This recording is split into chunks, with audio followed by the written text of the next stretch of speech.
If you listen to Putin, the war in Ukraine is going swimmingly, but some ominous signs point to a very different reality. What was boasted of as a few weeks' war that would see Russia overrunning Kyiv has instead turned into a year-long quagmire that still has Russia fighting over the slice of Ukraine that they took in the early days, using countless soldiers and fast-dwindling equipment to battle Ukrainian defenders over sparsely populated, bombed-out cities like Bakhmut. But despite this, Putin has not taken his foot off the gas. In fact, he's gotten more belligerent than ever, frequently threatening NATO with direct retaliation.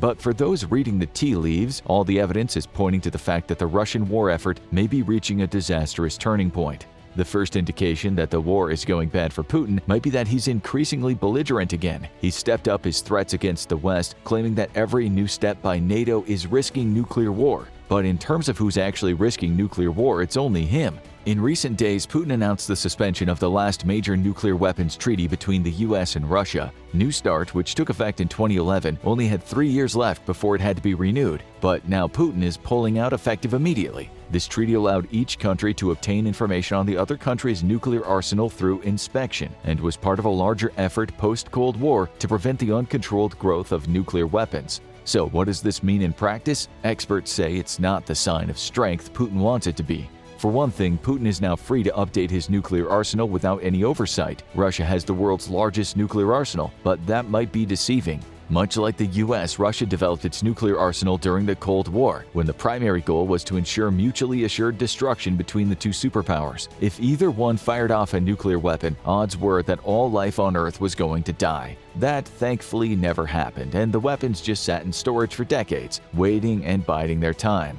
But that time might never come. Putin likes to threaten a nuclear first strike at every opportunity, but it's not clear if he could even pull it off. Nuclear weapons need to be inspected and maintained every few years to stay in working order. Not only have the Russian weapons been in storage for decades, but many of them were stored in regions of the Soviet Union that are now independent countries, including Russia. It's not clear how many Russian weapons are even still in working order, or how many experts there are in maintaining Soviet-era weapons. The US, which is vastly wealthier than Russia, has publicly admitted trouble in keeping its own massive stockpile properly maintained and recently allocated billions into a modernization program. So it's doubtful Russia has managed to keep its own, even bigger arsenal in good working order.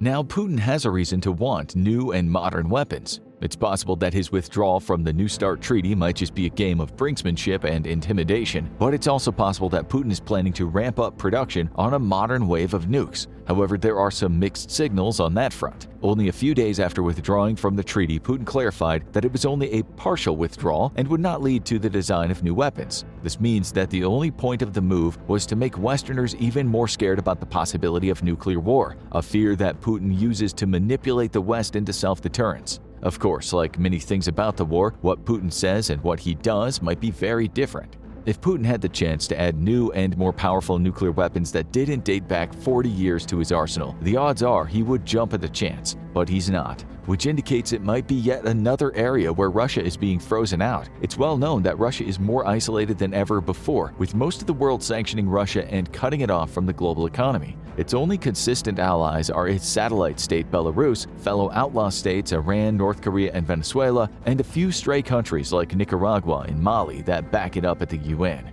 And even a few of those countries are hesitant to back it fully. Russia's been burning through its military equipment quickly, with NATO weapons and a determined Ukrainian military tearing through the Cold War-era equipment. That has limited Russia to getting new weapons from its few remaining allies, with only Iran and North Korea having the arsenal needed to provide them with suitable weapons. But there is one wild card in the picture: China. Chinese leader Xi Jinping opened the war by emphasizing China's alliance with Putin, and most analysts viewed China as likely a long-term ally, due to them having a vested interest in the age of conquest returning. After all, if Putin conquered Ukraine and the world grudgingly accepted it, China would have a good chance of conquering Taiwan without global intervention. Needless to say, it did not work out that way. As the war ground on and it became clear Russia would not be overrunning Kyiv anytime soon, China started hedging its bets on whether they would aid Russia. During a recent United Nations vote calling on Russia to leave Ukraine, China abstained. hardly a vote of confidence. But despite this, reports keep leaking out that China could be on the verge of giving Russia lethal weapons. Yet, they're always on the verge and never seem to take this step, at least as of February 2023. Instead, China continues to try to portray itself as a rational, neutral actor, even offering to mediate a peace deal with terms that were widely mocked by the West. So, why aren't they willing to aid another of the US's long-term rivals? Simply put, right now, backing Russia looks like a losing proposition. There's no indication that Russia is truly turning the corner, and China has heavy investments in the rest of the world. And while China has largely thumbed its nose at international law, the US does have one massive piece of leverage against it here: secondary sanctions. These sanctions target non-US persons or institutions that do business with a party under sanctions. This is usually used to target those doing business with Iran, but it could easily be expanded to those doing business with Russia if China decides to get more directly involved. And if China is going to risk that, it's definitely not going to be for a losing war.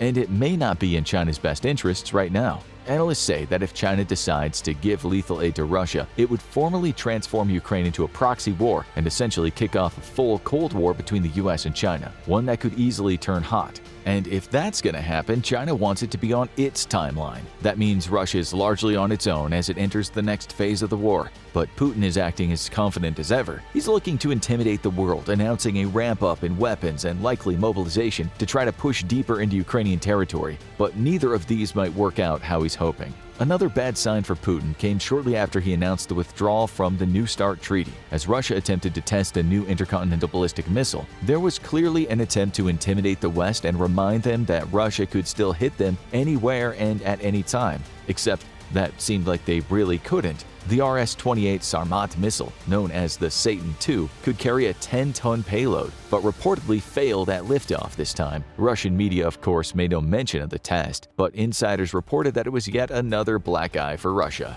And it may not be the only area where things are collapsing.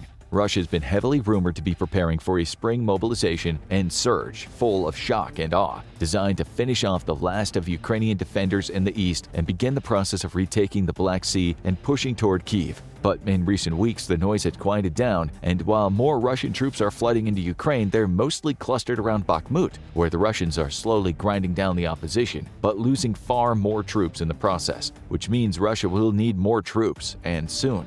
During the last mobilization, Russia resorted to a draft, which led to the biggest anti-war protests the country had ever seen. The mobilization was largely seen as a disaster, as Russia relied heavily on ethnic minority groups, often drafting young professionals with no military experience and sending them to the front lines with only weeks of training, and got little for its efforts besides more war dead. So this time, Putin is taking a different approach, conducting what's being called a silent mobilization. The first draft is still technically in effect, but this wave seems to be conducted in small dribs and drabs to avoid public attention. This is probably the biggest sign yet that Putin realizes the public is no longer on his side. And for the first time, he's acting like it matters. But the biggest sign that the wheels are coming off the car for Putin might be happening not in Ukraine or Russia. In recent weeks, the discourse over the war has shifted away from the two warring countries to tiny Moldova, a former Soviet republic bordering Ukraine and Romania. While it doesn't border Russia, Russia actually does have a beachhead in the country.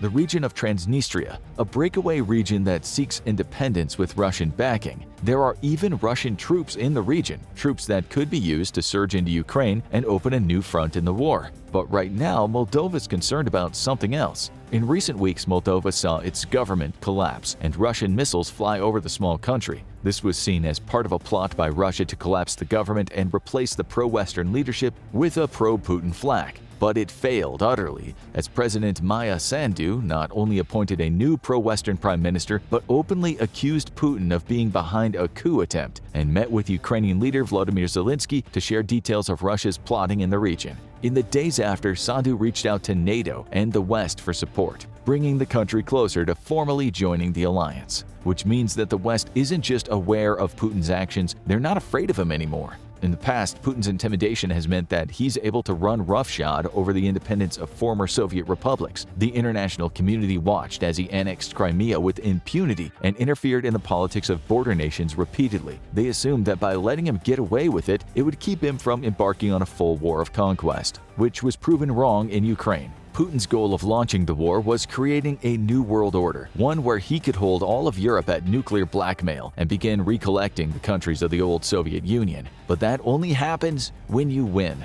The biggest sign that the war is going badly for Putin isn't that he's loudly withdrawing from treaties or quietly calling up soldiers without a full draft or begging China for help. It's that the invasion of Ukraine was largely designed to punish Ukraine for getting too close to the West and warn other countries from doing the same. Instead, more people are lining to join up than ever before, and a new world order is being shaped with Putin on the outside looking in. To learn more about the state of the war, check out why Putin is scared of US sending Ukraine tanks, or watch Ukraine deploys death ray gun against Russian forces for one of the strangest chapters of the war.